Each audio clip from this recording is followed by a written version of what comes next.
জিএসটিতে আপনাকে লক্ষ লক্ষ টাকা ফাইন করে নোটিশ পাঠিয়েছে, আপনি বুঝতে পারছেন না এত টাকা আপনি কিভাবে পেমেন্ট করবেন। আপনার নোটিশ কবে এসছে তাও কিন্তু আপনি দেখেননি, তার জন্য আপনাকে আবার ফাইন করেছে। আজকে আমি ভিডিওতে আলোচনা করব জিএসটিতে যদি কোনো নোটিশ আসে কিভাবে আপনি তার সেই নোটিশের উত্তর দেবেন এবং কিভাবে সেই কেসটাকে সলভ করবেন। জিএসটি বা গুডস অ্যান্ড সার্ভিস ট্যাক্স 2017 সালে এসেছে। 2017 সালে যখন জিএসটি আসে তখন কিন্তু এতটা সমস্ত কিছু কিন্তু আমরা সহজে দেখতে পেতাম না। সেলাররা সেল করছে, যে সেল বিল দিচ্ছে, আমরা নিয়ে তাদের সেই ইনভয়েস নিয়ে আমরা ইনপুট ক্লেম করে নিয়েছি। কিন্তু ইনপুট ক্লেম করার পরেও সেই সেলাররা তাদের জিএসটি অনেক আপলোড করেনি, তখন কিন্তু জিএসটি রিফ্লেক্ট করতো না।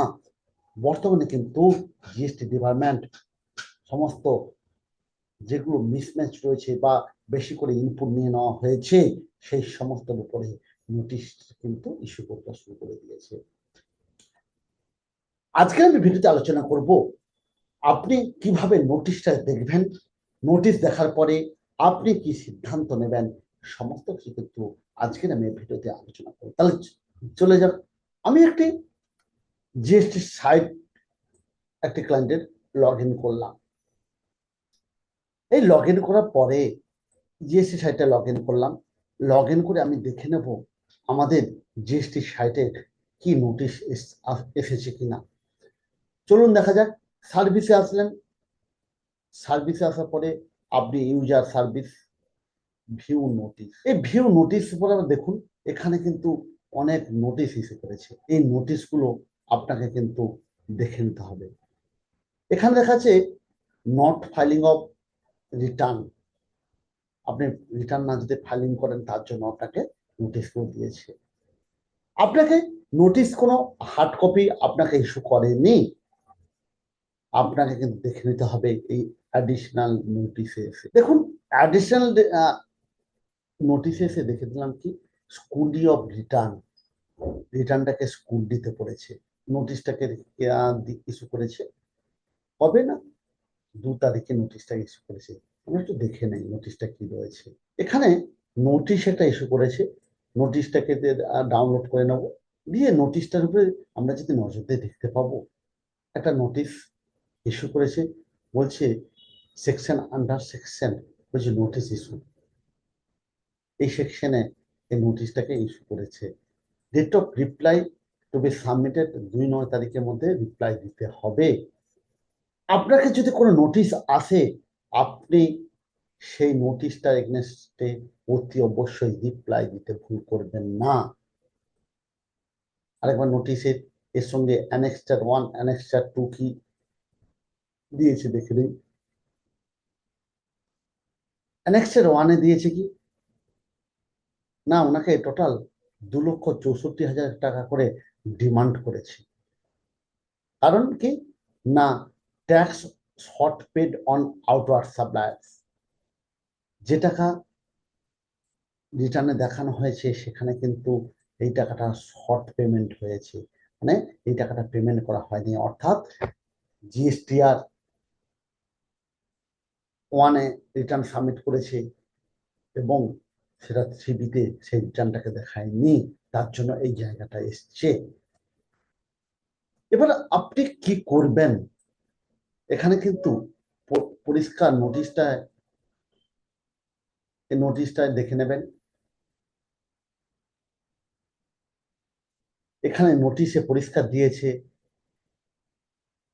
অ্যাকচুয়াল লায়াবিলিটি দেখানো যাচ্ছে 5,54,000 টাকা, সেখানে কিন্তু ইনপুট আইটিসি কিন্তু অ্যাভেলেবল হয়েছে 2,90,000 টাকা।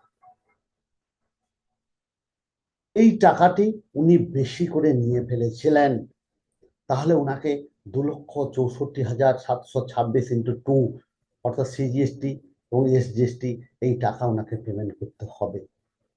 তাহলে দেখা গেছে যে অনেক টাকা একটা নোটিশ এসে গেছে। এবার কি করবেন আপনি? নোটিশটা কেন এসছে না, নোটিশটা আসতে পারে উনি হয়তো ইনপুট বেশি করে নিয়ে নিয়েছিলেন, তার জন্য যে ইনপুটটা নিয়েছিলেন সেই ইনপুটটা অ্যাভেলেবল নয়।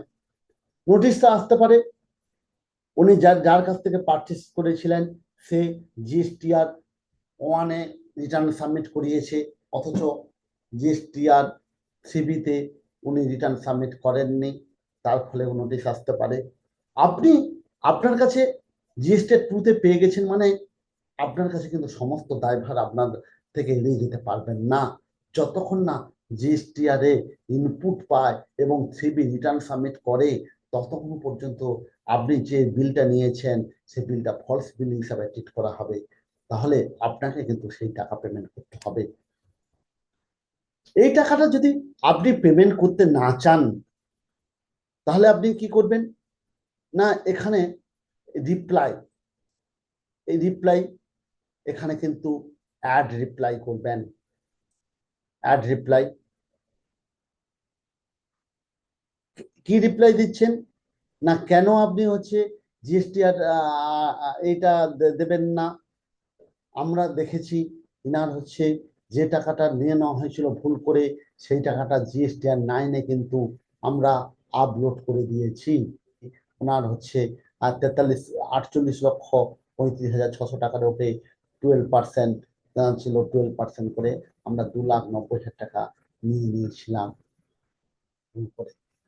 আমরা কিন্তু সিবিতে সেই টাকাটা রিফ্লেক্ট করানো হয়নি, পরে এসে এটা ডবল নিয়ে নেওয়া হয়েছিল, কিন্তু এখানে আমরা কি করেছিলাম না ওখানে ডবল নিয়ে নিয়েছিলাম, এখানে এসে কিন্তু আমরা ঠিক করে দিয়েছি। দেখুন আমরা কিন্তু এই টাকাটা ডবল ভাবে দিয়ে নিয়েছিলাম।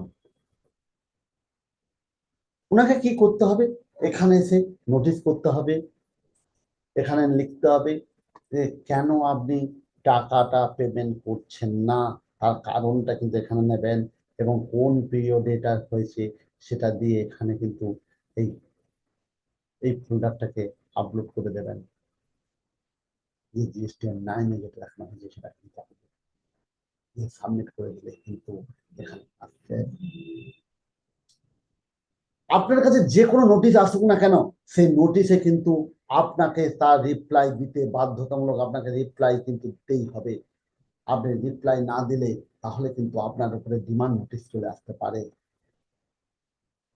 আজকের আমি আলোচনা করলাম আপনার জিএসটি রিটার্ন সাবমিট করলেন এবং জিএসটিতে কোনো ফাইন আসলে আপনি সেই ফাইনটাকে কিভাবে সলভ করবেন, এবং আপনার যদি কোনো জিএসটি থেকে নোটিশ আসে অতি অবশ্যই তার রিপ্লাই দিতে আপনি ভুল করবেন না।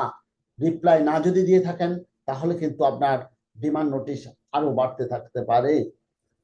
যদি আমার ভিডিওটি হেল্পফুল মনে হয় অতি অবশ্যই ট্যাক্স পয়েন্ট চ্যানেলটিকে সাবস্ক্রাইব করতে ভুল করবেন না। দেখা হচ্ছে তাহলে পরবর্তীকালে নতুন ভিডিওটি। বাই, নমস্কার।